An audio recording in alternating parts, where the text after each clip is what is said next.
The next topic is carpal tunnel syndrome.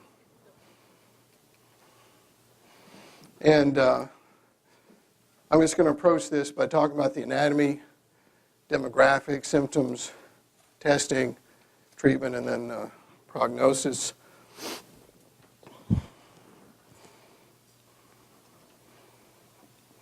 This is something you're all, I'm sure, quite familiar with. Carpal tunnel is at the wrist, starts at the distal wrist crease, and extends beyond that for a couple of centimeters. It's bounded, the carpal tunnel is bounded by the carpal bones and by the flexor retinaculum. The median nerve is in there. The rest of the contents are basically tendons. It's another view. There's the median nerve here, flexor retinaculum, carpal bones.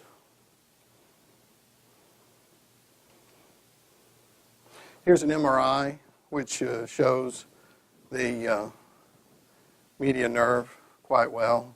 Normally we don't get MRIs in cases of carpal tunnel, but in certain instances a person might be getting it, and in this case the median nerve shows up quite well. Tendons are here, bones are here. Tendon you don't see all that well, right over the top. Another view, median nerve here, bones here. So the median nerve has motor and sensory distribution. Sensory distribution goes to the thumb and the first two fingers here, and then half the ring finger, generally, the radial half. When the nerve is compressed here at the carpal tunnel, then you get carpal tunnel syndrome, you get sensory symptoms there. So carpal tunnel is symptomatic compression of the median nerve.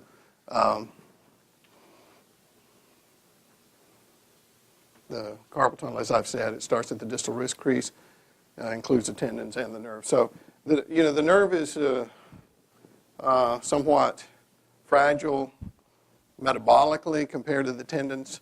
Tendons have a low metabolic rate. They're not really functional except as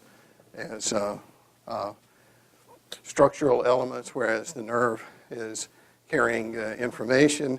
So when there's increased pressure there at the wrist, the thing that really becomes symptomatic is the nerve, because it gets squeezed. You get probably changes in blood flow.